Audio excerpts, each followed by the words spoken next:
I'd always sit outside, a briefcase of bricks at my feet. When Keith would walk out, I'd always smile, basking in his warm attention. "Good evening, Miss Pauline," he'd say. "Good evening, officer," I'd reply. He'd chuckle. "Now, Miss Pauline, you know I'm not an officer. I'm just a security guard." I'd chuckle back. "And you know I don't like being called Miss. It's just Pauline." He'd always gallantly carry my briefcase for me, and I'd hook my arm around his as he walked me to my apartment building. We'd talk, and he'd always come up with me to the 15th floor and drop the briefcase off just inside my door. But he'd never enter my apartment. "Come in for tea?" "That's very kind of you, but I must be getting home to my fiancée," he'd smile. "I'll see you tomorrow, Miss Pauline." "Good night, officer." I'd always set the timer for 15 minutes before I washed up, microwaved a pizza, and made some chamomile tea. I'd settle down on my little purple couch in my dark bedroom, a plate on my lap, a mug in my hand, and a video camera propped up between me and the window, zoomed in on a building 3 blocks away. It took a lot of research to snag my apartment, but it was worth it. I'd always watch as Keith entered his 15th floor studio. I'd watch his fiancée roll out of bed and begin yelling at him. I'd watch him nod, trying to avoid riling her up further. Sometimes she'd slap him, and he'd always take it, never defending himself. I'd always curse her, my blood boiling. He didn't deserve her. He deserved me. I just didn't know how to make him see. I'd watch him cook, serve her, clean up, and eat, and I'd wished I was there to help him relax, to massage his tense shoulders, to bring him a cold one, to draw him a warm bath, to ease his stress the way only I could. I'd sigh after they'd turn off the lights, and I'd put away my dishes, wash up, and go to bed. I'd always have my breakfast behind the camera, watching as Keith raced to his fiancée's demands before he left her lounging in bed and ran out the door. I'd go to work thinking about him, my days on autopilot as I served coffee to men who didn't have an ounce of the class and chivalry Keith did. I'd rush home after my shift, changing into a business casual outfit before dragging my briefcase of bricks and running back out. I'd always sit on the bench outside the building where Keith works, and when he'd walk out, I'd smile, basking in his warm attention. One day, when I felt our relationship had reached a certain stage, I decided it was time to openly express our feelings. "Good morning, Miss Pauline." "Good evening, officer." "Now, Miss Pauline," he chuckled, "you know I'm not an officer. I'm just a security guard." "You've got more bravery and honor in your little finger than any officer I know. And you definitely look better in a uniform than those tubs waddling around with guns and donuts." He raised an eyebrow in flustered surprise. Now, Miss Pauline, that's no way to talk about our men in blue." "I mean nothing against them." I stood up and adjusted his collar. "I just feel you deserve the title of officer just as much as they do." An adorable blush tinted his nose and cheeks. "I appreciate it, Miss Pauline. You're very kind to me." "And you're always kind to me. It's very hard to find decent, respectful men like you around here." He looked down with a bashful smile. "Now, Miss Pauline." "Please, just call me Pauline." "I can't. I've been raised to always respect a lady." "Do you call your fiancée Miss?" His smile vanished as his cheeks became ashen. "Yes." "Do you love her?" Now, Miss Pauline, begging your pardon, but I don't think that's a very appropriate question." He bent down to pick up my briefcase. I can't believe they expect you to carry all this work home every day. It's all part of the job.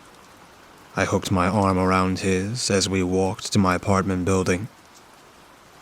I'm so lucky to have a strong gentleman like you keep me safe on these dark nights. I just want you to know I really appreciate everything you do. It's my pleasure, he said, his smile returning. I'm glad I could personally make sure you get home all right.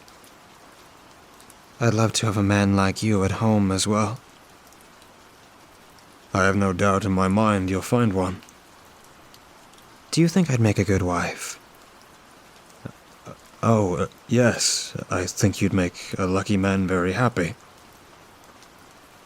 Are you a lucky man? His smile wavered. Yes. I'm only a security guard with nothing much to my name, but I found myself a lady who tolerates all that. That shouldn't be tolerated. That should be respected. You've got a stable income, you work protecting people. You even help others off hours, like me. You're very caring and considerate. You deserve someone who sees all that, Keith. He turns to me, his beautiful eyes glinting. You called me Keith. I leaned my head against his shoulder. I feel we've talked enough to do without titles. We've become quite close. I enjoy these walks with you, don't you? Very much so. I'd like to see them become more. We made it to my apartment. I want you to stay for tea. That's very kind of you, but I must be getting home to my fiancée. Just a few minutes, please, Keith. He seems to enjoy his name on my tongue. Okay, a few minutes. He walked inside for the very first time. You have a beautiful place, Miss Pauline, he said, placing my briefcase on the floor. You like the color green, too? It's my favorite. I replied from the kitchen. Have a seat. I'll be right there. I walked out a few minutes later with a tray. Earl Grey and homemade lemon shortbread. Wow, he said, blinking in amazement. That's my favorite tea, and I love lemon shortbread. Oh, really? I giggled as I placed the tray before him. Earl Grey is my favorite too, and I just love baking. We have a lot in common. He reached out and took a bite. These are delicious. Have as many as you like, I said, beaming as I sat beside him. He picked up a cup and saucer and studied them. These look just like my ma's set. Oh, really? I found them in a cute little shop and just had to have them. He smiled. You've got wonderful taste. My mom was known for her beautiful china. Does your fiancé have the same taste? I wished I hadn't said that, as weariness darkened his expression. I should get going. My fiancé's waiting for me. At least finish your tea. He took a quick sip and put the cup and saucer down. Thank you, Miss Pauline. You've been very gracious. You didn't drink anything. With a tight smile, he took another sip, spilling some on his shirt. Oh, great. Don't worry. I slid closer and dabbed the stain with tissue. Take off your shirt. I can wash it for you real quick. No, that's all right. I can do it at home, he said, and he stood up and stumbled away. I'm sorry, I don't mean to be ungrateful, but my fiancé gets worried when I come home late. Oh, okay. Then won't you take some lemon shortbread with you? He eyed them for a second before he nodded. Yes, please. I wrapped them for him in a handkerchief. I can make more tomorrow. Please don't trouble yourself, Miss Pauline. Thank you very much. Have a good evening. Have a good night. I sighed as I closed the door. I'd have to try harder tomorrow to break his fiance's grip on him. After cleaning up, I made my way to my couch in my dark bedroom and settled in. Keith walked through his studio door, and his fiancée bounced out of bed and ran over, flailing and yelling. I couldn't hear her, but judging from Keith's expression, she was grating and shrill. She paused, jabbing a finger at the tea stain before dusting shortbread crumbs off his shirt. He tried talking, but she slapped him and shoved him against the wall, her hands roaming his pockets until she found my empty handkerchief. Perhaps tonight was going to be in my favor after all. She'd think he was cheating, break off the engagement, and he'd come running into my arms. I sat up, watching with eager focus, my breath held in anticipation for the moment Keith became mine. She began screaming, not yelling, screaming, loud enough for me to hear her 3 blocks away. Keith attempted to console her. He even got down on his knees, which broke my heart. He didn't deserve her. He deserved me. She hit him. She punched him. She scratched him. She was a vicious banshee, and all he could do was take it, crying and begging. I wanted to push her out of the window and hug him, run my fingers through his hair, tell him everything was going to be all right. Soon. She picked up a lamp, and I covered my mouth with my hands. Maybe I should call the police. She could kill him. I reached for the phone, but I stopped when she threw the lamp across the room, its shards skittering. She paused, her shoulders heaving as she faced Keith, and he held his hand out to her in apology. For a moment, I was afraid she'd forgive him, ruining everything. Instead, she flung herself to the floor, and I gasped as she began punching herself in the face, screaming for help. Keith ran over to her in a panic, trying to stop her. He didn't know what she was doing, but I did, and it was disgusting. My friend suffered under the thumb of an abusive husband for years, and no one believed her until he took her life.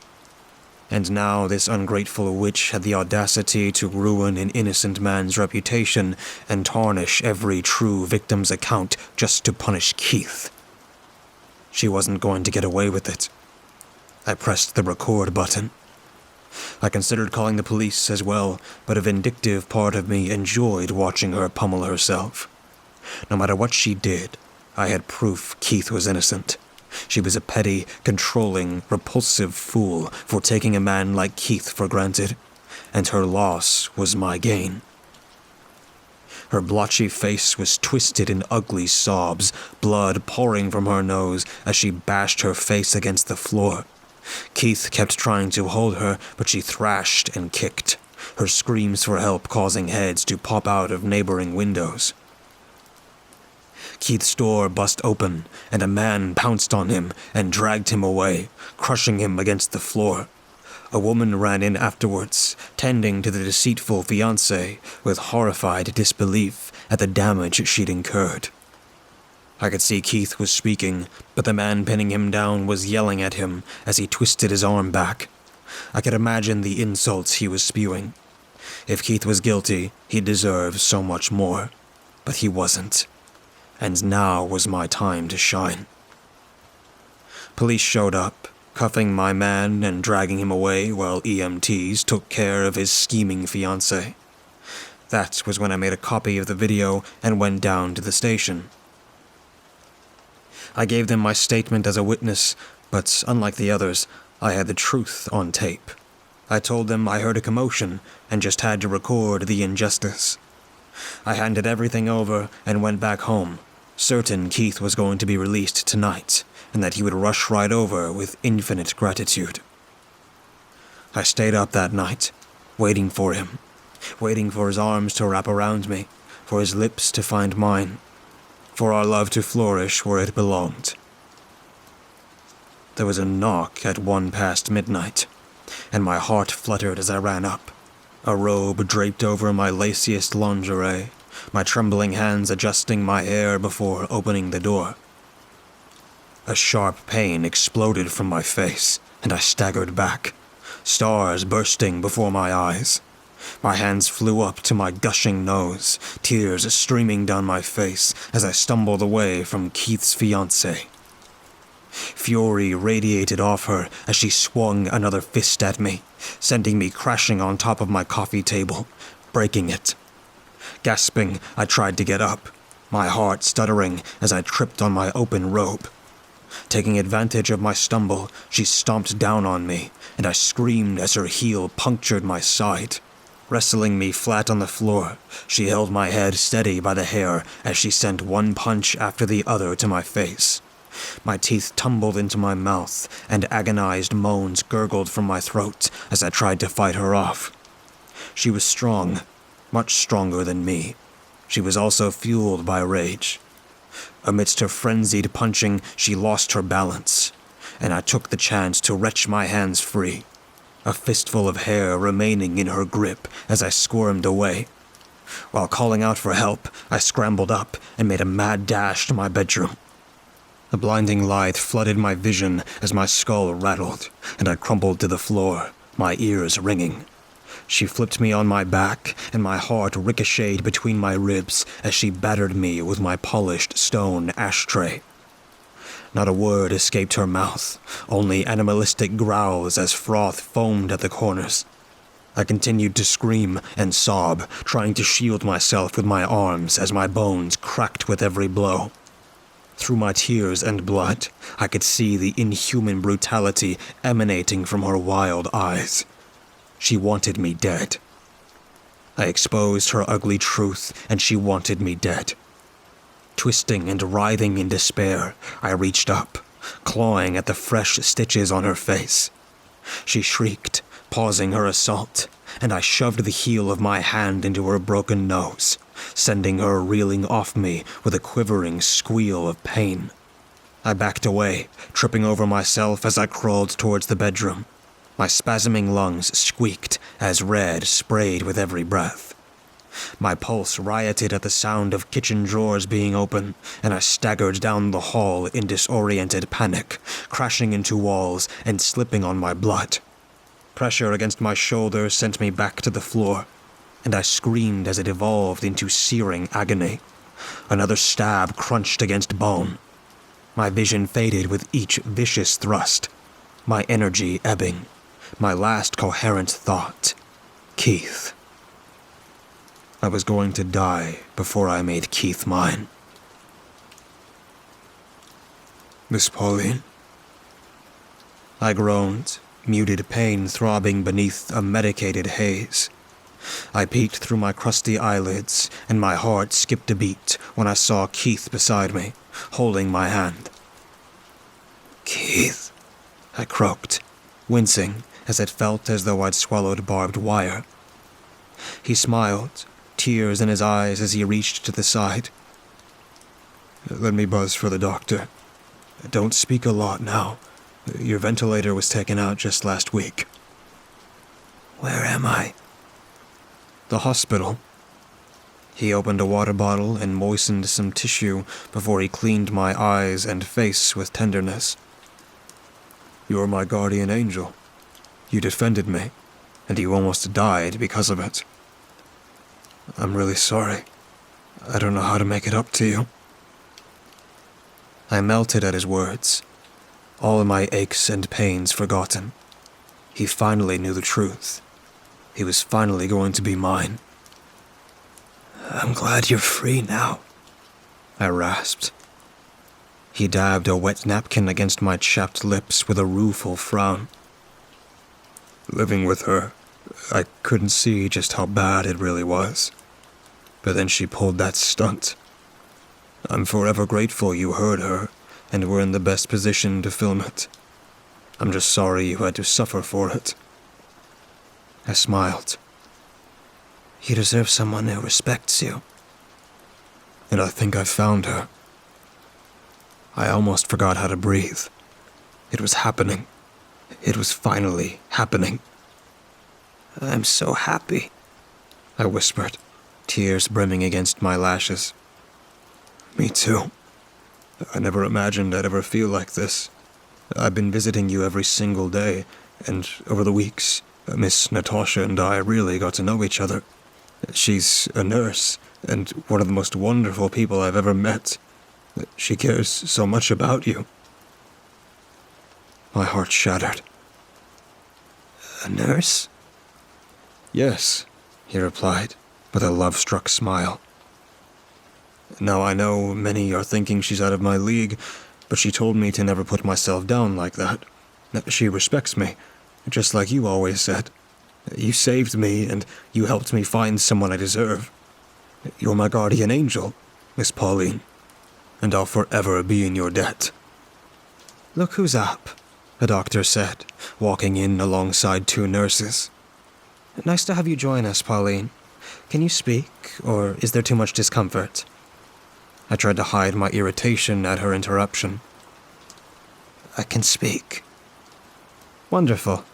She looked at Keith. If you'd please give us a moment with the patient. Yes, of course, Doctor.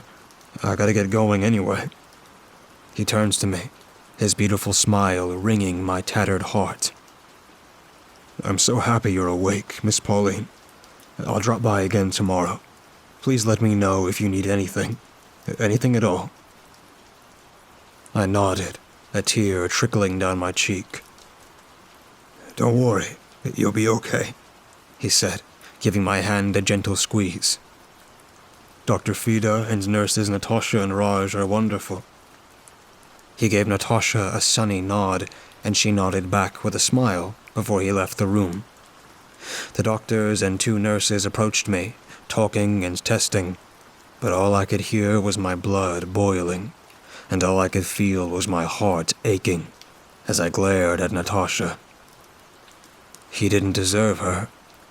He deserved me. How could I make him see?